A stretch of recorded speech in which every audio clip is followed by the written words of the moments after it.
kita mempunyai Allah yang hidup, makanya kita memuji sehingga jiwa kita menjadi tenang. Mari Bapak Ibu, kita naikkan pujian ini. Berseru Yesus.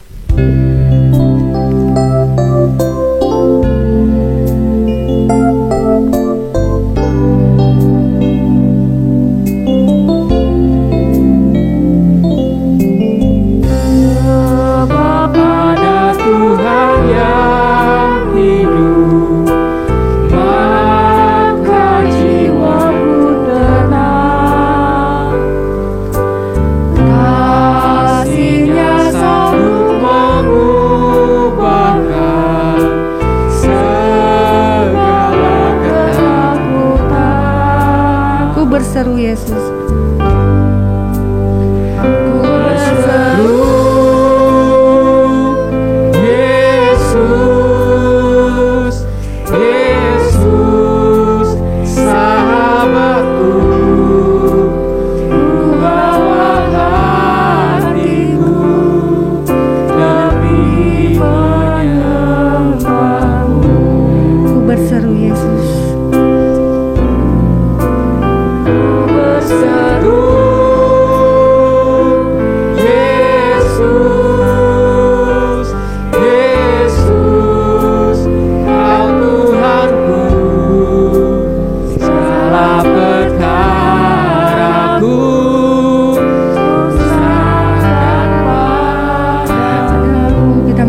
Sebab ada Tuhan yang hidup, maka jiwaku tenang. Sebab ada Tuhan yang hidup, maka jiwaku tenang. Kasih-Nya sanggup mengubahkan segala ketakutan. Kasih-Nya sanggup mengubahkan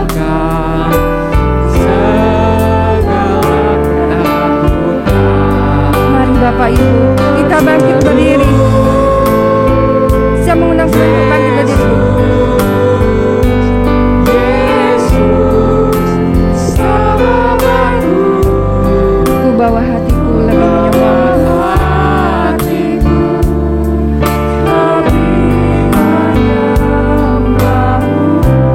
Ku berseru Yesus, Yesus kau Tuhan.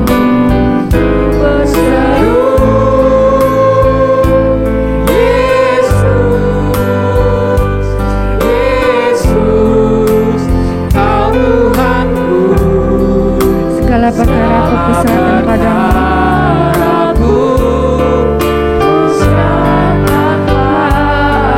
Mari Bapak Ibu kita katakan, ku berseru Yesus, Yesus sahabatku. Berseru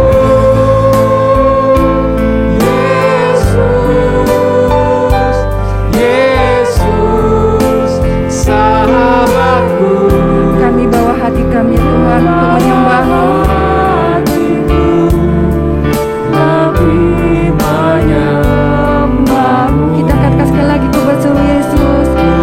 Mengundang basuh kutub untuk memberitakan firman Tuhan pada pagi hari ini.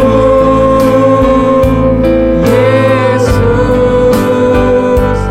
Yesus, kau Tuhanku, segala perkaraku ku serahkan padamu. Katakan dengan sungguh, ku berseru Yesus.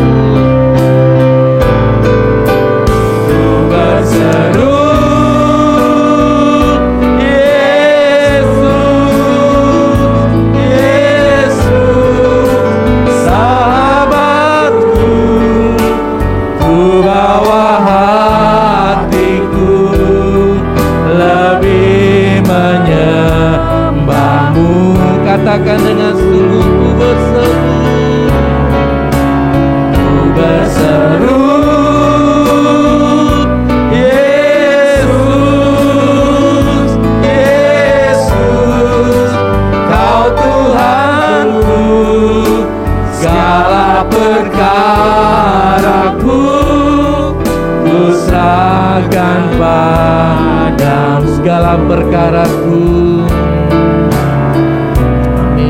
Segala perkaraku ku serahkan padamu.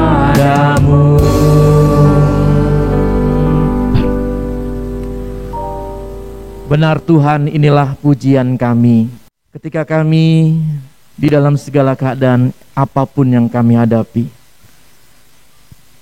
Kami tahu Tuhan, hanya di dalam Engkau, hanya di dalam Engkau Tuhan yang hidup, yang mampu memberikan kepada kami ketenangan jiwa, yang mampu mengubahkan segala ketakutan hidup yang kami jalani menjadi kekuatan di dalam Tuhan.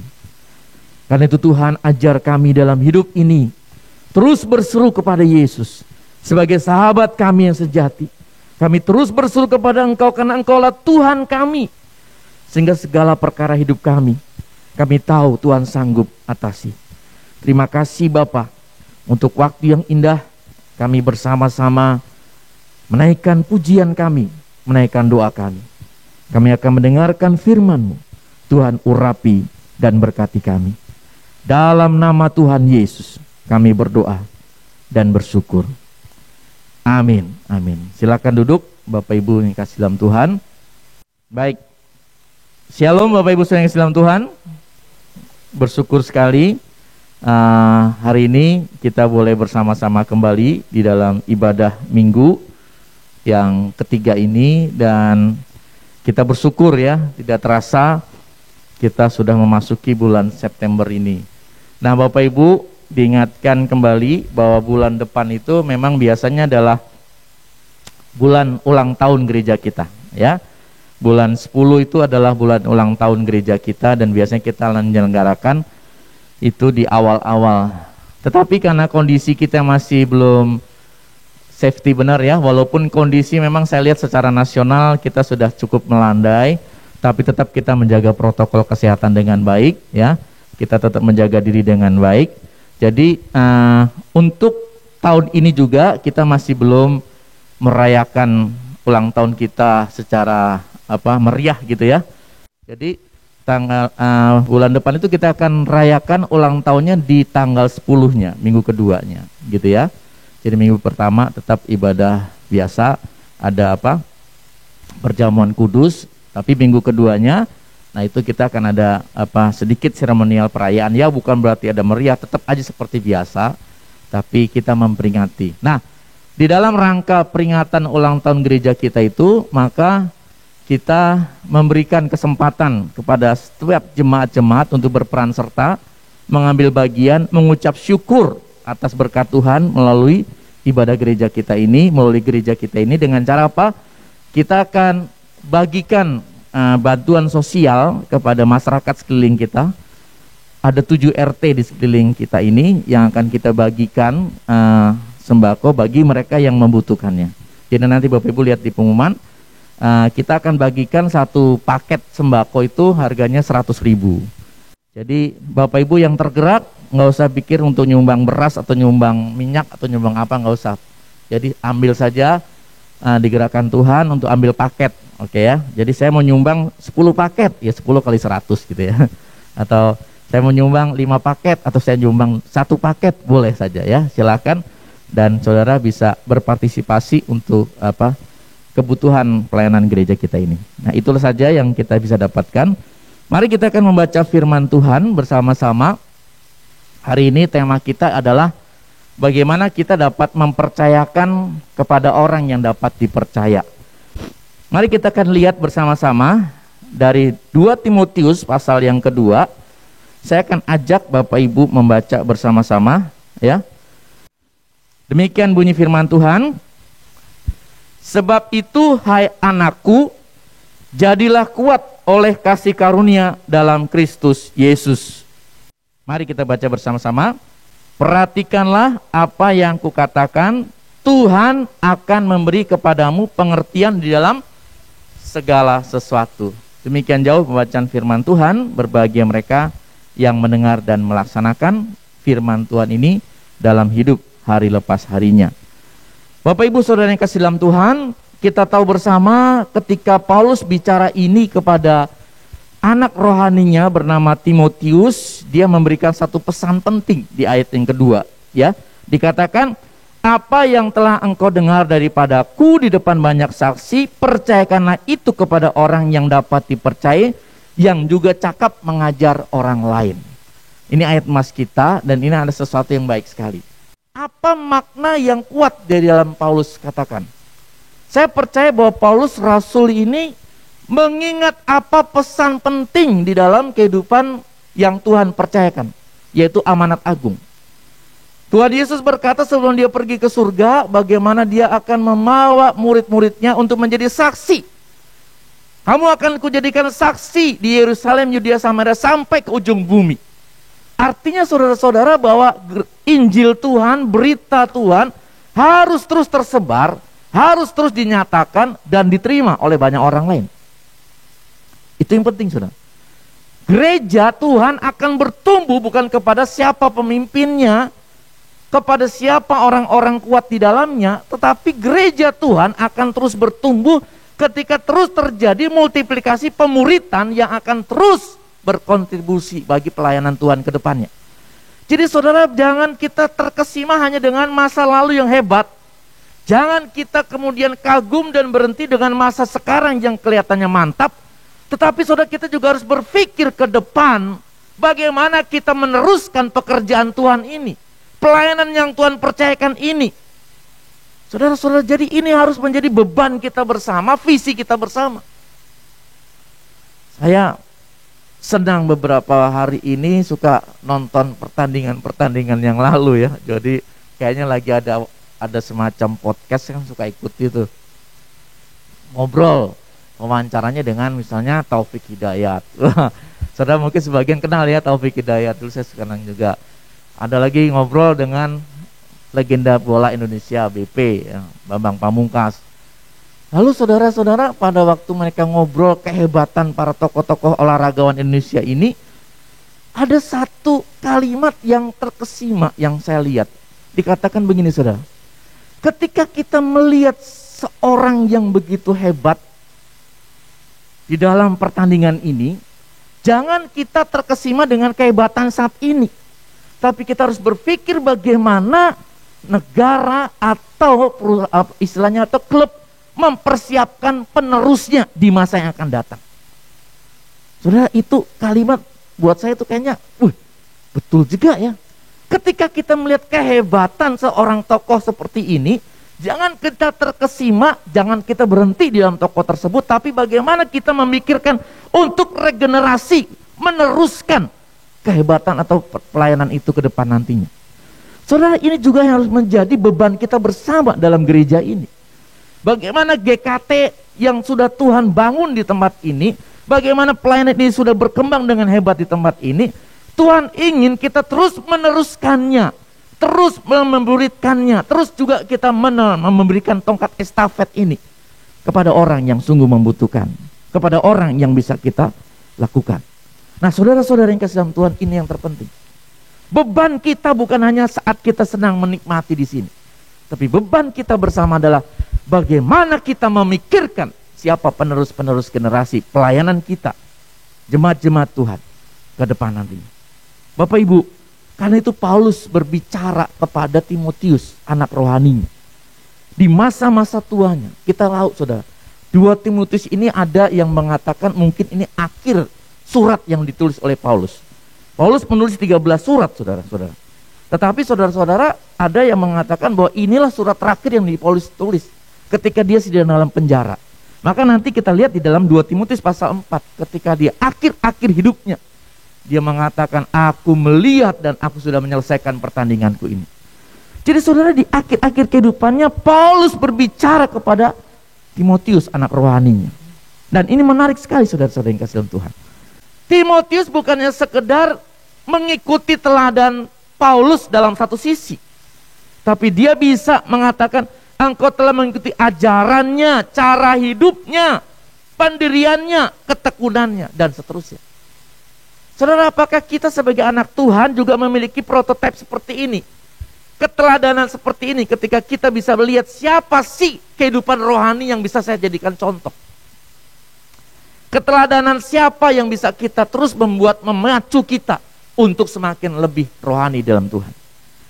Jemaat-jemaat Tuhan, hidup rohani kita itu adalah sebuah perjalanan. Dan bagaimana kita terus memiliki sebuah tujuan pasti, seperti yang Paulus katakan di dalam Filipi pasal 3. Aku melupakan apa di belakangku dan berlari kepada sebuah tujuan, yaitu panggilan surgawi. Ini yang harus menjadi tekad kita. Ini yang menjadi tujuan kita. Bagaimana kita harus mencapai tujuan, yaitu mencapai tujuan rohani, panggilan surgawi. Dan karena itu saudara, jangan jadikan kehidupan Kristen kita menjadi kehidupan Kristen yang biasa saja, yang monoton saja. Orang bilang mediocre, cukup begitu-begitu saja. Kita harus memacu diri kita untuk semakin mengenal Tuhan, semakin kita hidup berkenan di hadapan Tuhan. Kenapa saudara? Karena hidup Kristen itu adalah sebuah perjuangan. Nah karena itulah saudara, kita lihat di dalam bagian ini nasihat Paulus. Bagaimana kita bisa menjadi orang-orang Kristen yang sungguh-sungguh menjadi anak-anak Tuhan, yang memuliakan nama Tuhan. Menjadi orang-orang Kristen yang sungguh militan di dalam Tuhan. Bagaimana caranya? Sehingga kita bisa mempercayakan kepada orang yang dapat dipercaya juga. Yang pertama kita lihat di sini, ayat pertama. Dikatakan apa saudara? Ayat pertama dari 2 Timotius pasal 2 ini dikatakan, sebab itu hai anakku, jadilah kuat oleh kasih karunia dalam Kristus Yesus. Bapak Ibu jemaat-jemaat Tuhan, saya rindu kita sebagai jemaat-jemaat yang memiliki sebuah sikap hidup seperti ini. Di dalam perjalanan iman kita mengiring Tuhan, di dalam perjalanan hidup kita sebagai anak Tuhan. Ingat saudara, ayat ini mengatakan apa? Sebab itu, dari apa yang kita hadapi dalam dunia ini, therefore, oleh sebab itu, jadilah kuat oleh kasih karunia Allah. Saudara, bahasa Indonesianya kan menarik ya, pakai kata jadilah kuat. Itu pakai kata apa? Harus dong, aktif gitu ya. Kamu harus jadi kuat gitu. Beberapa bahasa Inggris yang lain juga mengatakan begitu. Jadilah kuat, aktif. Tetapi saudara, menarik sebenarnya kalau kita lihat bahasa aslinya. Ini dalam bahasa aslinya ternyata bukan pakai kata kalimat aktif saudara. Bukan jadilah kuat dalam bahasa aslinya itu. Karena apa saudara? Dalam bahasa aslinya itu pakai kata yang menarik, yaitu pakai kata endunamu, yaitu bentuknya adalah pasif saudara. Jadi bukan jadilah kuat, tapi hendaklah kamu dikuatkan gitu. Wah saudara, hebat banget ya. Jadi bukan jadilah kuat, tapi sebenarnya sebab itu anakku jadilah kuat, bukan gitu, tapi sebab itu anakku hendaklah engkau dikuatkan. Nah saudara-saudara, menarik saya mau ngomong begini. Kata ini pakai kalimat pasif, dikuatkan. Lalu kalimat yang saya lihat itu bentuk bahasa Yunaninya ada pakai kata present tense, yang artinya jelas itu adalah satu tindakan yang terus menerus. Jadi dia terus menerus saudara. Dengan kata lain, kalimat ini mau ngomong begini, hendaklah engkau dikuatkan terus menerus gitu. Dikuatkan terus menerus, bukan hanya sekali dikuatkan, tapi dikuatkan terus menerus. Setiap waktu, setiap saat, hendaklah kamu dikuatkan. Minta kekuatan, itu penting. Jadi Bapak Ibu Saudara yang kasih dalam Tuhan, kenapa kita harus terus dikuatkan terus menerus? Karena saudara-saudara, untuk menghadapi perjuangan hidup, pelayanan hidup ini, nggak bisa kita dengan kekuatan kita. Betul nggak saudara? Nggak bisa kita mengandalkan kehebatan kita manusia. Nggak bisa saudara-saudara. Kenapa saudara-saudara? Kalau kita perlu lihat di dalam ayat-ayat sebelumnya, di dalam pasal-pasal sebelumnya,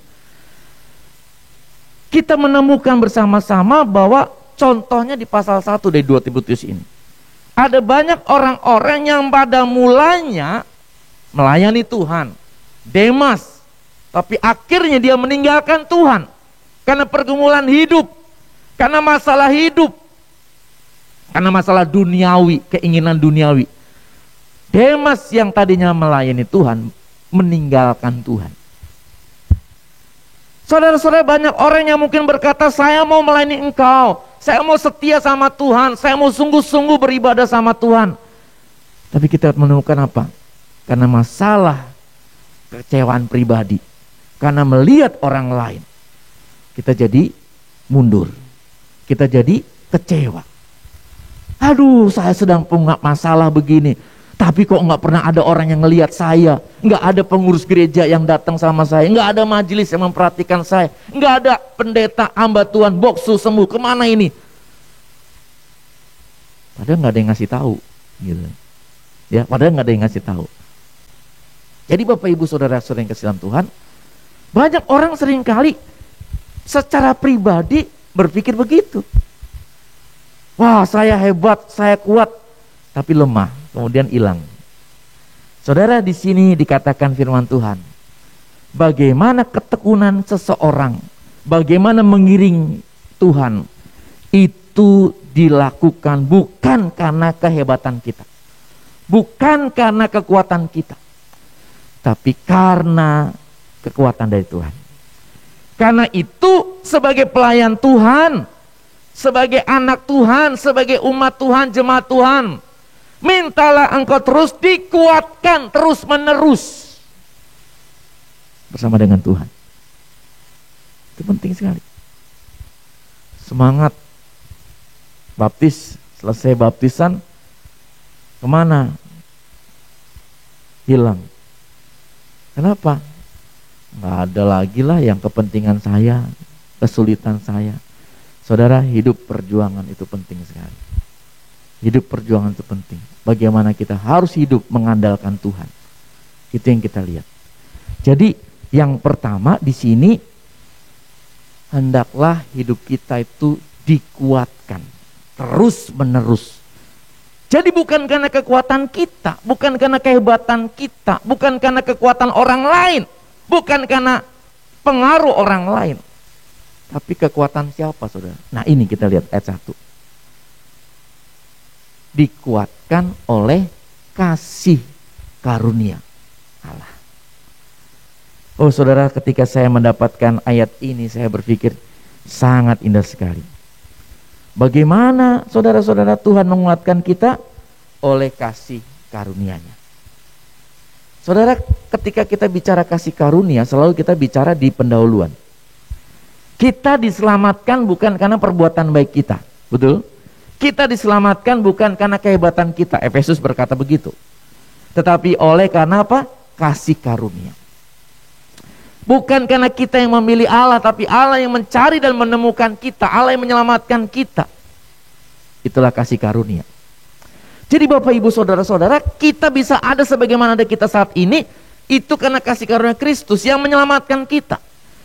Tetapi ternyata saudara hadirin, kita belajar bahwa kasih karunia Allah bukan hanya ada di awal dalam kehidupan kita, tapi kasih karunia Allah juga berjalan bersama dengan kita. Kasih karunia Allah terus harus kita andalkan dalam hidup kita hari lepas hari. Di tengah kekuatan yang kita hadapi, di tengah kesulitan tantangan yang kita hadapi, kita belajar untuk mengandalkan kasih karunia Allah. Apa yang kita andalkan dalam hidup ini? Kehebatan kita? Nggak ada. Kekuatan kita? Nggak ada. Semua adalah karena kasih karunia Allah. Jadi hari ini kita bersyukur, Tuhan, kalau saya bisa hidup, saya bisa menikmati berkat Tuhan, saya bisa menikmati sukacita, bahkan saya bisa mendapatkan kekuatan di dalam Tuhan, itu karena kasih karunia Tuhan. Bapak Ibu, dunia bukan makin mudah, betul nggak? Dunia bukan makin gampang, dunia bisa saja makin keras. Karena itu jangan kita menjadi lemah, justru kita harus terus menerus dikuatkan oleh Tuhan. Mintalah kekuatan dari Tuhan untuk menghadapi kehidupan dunia yang tidak mudah ini. Itu yang terjadi dalam kehidupan kita. Mari kita belajar firman Tuhan pagi ini. Bagaimana kita minta kekuatan dari Tuhan. Dikuatkan endunamu, dikuatkan terus menerus. Jangan pernah tinggalkan Tuhan, jangan pernah lepaskan hidupmu dari Tuhan. Saudara-saudara, kasih karunia itu bisa menjadi sarana keselamatan, tapi kasih karunia Allah juga dapat menjadi saluran kekuatan kita. Saluran kekuatan kita menghadapi perjalanan hidup ini. Saudara, di dalam ayat yang ketiga sampai dengan ayat yang ketujuh memberikan kepada kita hal ini, saudara. Yang Tuhan mau untuk kita lakukan di dalam perjalanan iman kita adalah apa? Yang pertama, kita harus menjadi orang-orang yang setia. Orang-orang yang sungguh-sungguh setia. Itu yang penting harus kita lihat, ya. Yang kedua, kita juga adalah orang-orang yang harus bisa cakap, dipercaya. Jadi kata yang dipentingkan di situ ayat yang kedua tadi, apa yang telah engkau dengar daripadaku di depan banyak saksi, percayakanlah itu kepada orang-orang yang dapat dipercayai. Itu kata yang pertama. Kata dipercayai dari kata pistoi, yaitu adalah orang yang setia. Jadi ketika kita dalam perjalanan hidup ini, jangan pernah lupa Bapak Ibu, yang dinilai, yang dilihat adalah karakter hidup kita. Apakah kita menjadi orang yang setia, yang bisa dipercayai. Kesetiaan itu bukan terjadi pada saat kita di hadapan orang yang menilai kita, bahkan di belakang orang yang menilai kita sekalipun. Ketika dia tidak melihat kita, ketika kita sendirian, apakah kita tetap menjadi orang yang bisa dipercayai? Itu yang Tuhan mau ingin kita lihat. Jadi penting sekali kan? Hal yang pertama, saudara, jangan pernah lupa kekuatan itu dari Tuhan. Tapi yang kedua, jangan pernah lupa kita harus menjadi orang-orang yang dapat dipercaya, yang setia. Saudara ke gereja karena siapa? Saudara beribadah sama Tuhan karena siapa? Apakah karena saudara sungguh-sungguh mau menjadi orang yang setia? Tuhan, karena kekuatan dari Tuhan membuat saya menjadi orang yang setia. Apapun yang saya hadapi, ada orang melihat saya, ada orang tidak melihat saya sekalipun, ingat, saya adalah orang yang mau setia di hadapan Tuhan. Amin, saudara. Itu yang penting. Gereja ini butuh orang-orang yang seperti itu. Gereja ini butuh orang-orang yang sungguh-sungguh dapat meneruskan pelayanan ke depan, adalah orang-orang yang setia. Bahkan ketika engkau mendapatkan pujian, bahkan ketika engkau tampaknya tidak mendapatkan penghargaan dari manusia, ingat, Tuhan menghargaimu. Tuhan menilaimu. Jadilah orang yang setia. Kesetiaan kita itu akan memberi dampak kepada banyak orang lain. Orang yang mau setia, orang yang mau belajar, itu yang kita lihat. Saudara, di sini kita lihat, makanya tadi di dalam ayat-ayat yang sebawahnya ada 3 contoh, yaitu seorang prajurit, seorang olahragawan, seorang petani. Itu contoh bagaimana orang itu bisa cakap melakukan itu karena punya dedikasi seperti ini. Apa yang kita lihat dari seorang prajurit? Bapak saya Kopassus, saudara. Saya tahu bagaimana perjuangan seorang tentara, bagaimana perjuangan dia yang tidak bisa berkata tidak ketika mendapatkan perintah. Dia nggak bisa memilih untuk saya mau dapat tugas yang di sini aja ya. Nggak ada, saudara. Seorang prajurit tidak memilih tugas, seorang prajurit siap dalam keadaan apapun juga. Apakah kita sebagai prajurit Kristus juga begitu? Hanya maunya yang enak saja dari Tuhan, hanya maunya milih-milih yang enak saja, tapi kita tidak mau berjuang dimanapun Tuhan tempatkan. Saudara, ini yang penting. Mari kita punya sikap yang cakap begini, yang mau belajar. Satu, seperti prajurit yang siap dimanapun Tuhan tempatkan. Yang kedua adalah seorang olahragawan yang memiliki apa? Jelas, tipe seorang olahragawan adalah orang yang selalu berjuang, itu tadi, menurut aturan yang ada. Saudara, itu yang penting. Seorang olahragawan adalah orang yang sungguh taat kepada sebuah peraturan yang ada. Petani, ketekunannya, ya kan? Dia menabur, dia nggak tahu itu berhasil atau tidak, tapi dia harus melakukan itu semua. Kecakapan-kecakapan seperti ini, saudara.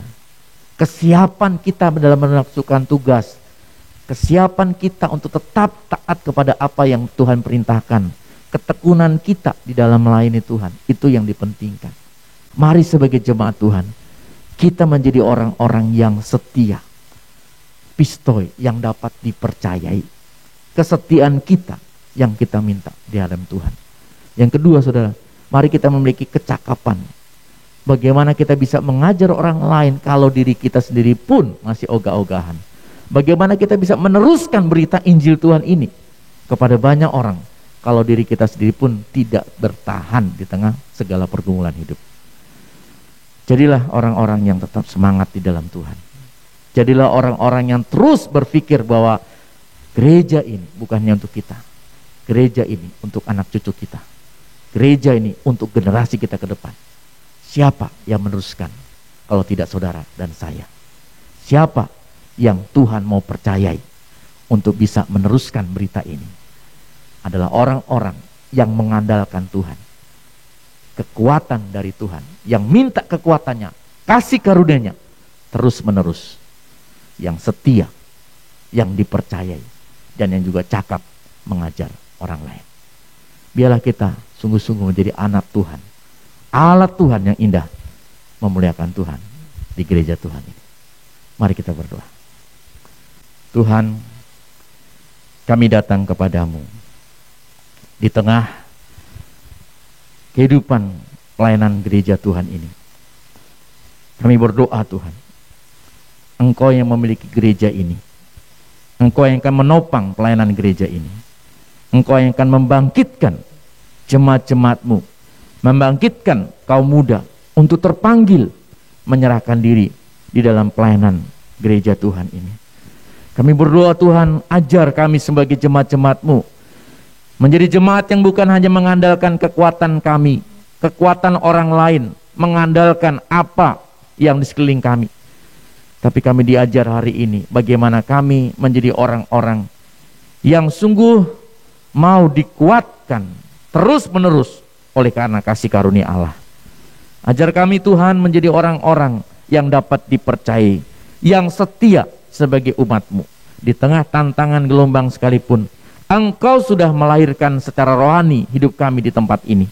Engkau yang akan memimpin kami semua untuk terus membangun bersama sebagai keluarga besar Gereja Kristen Tritunggal Bandar Jaya.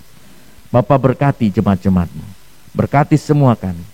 Dan kami berdoa Tuhan untuk program gereja ini, Tuhan nyatakan kuasa-Mu. Berkati seluruh jemaat-jemaat ambil bagian di dalam pelayanan yang ada.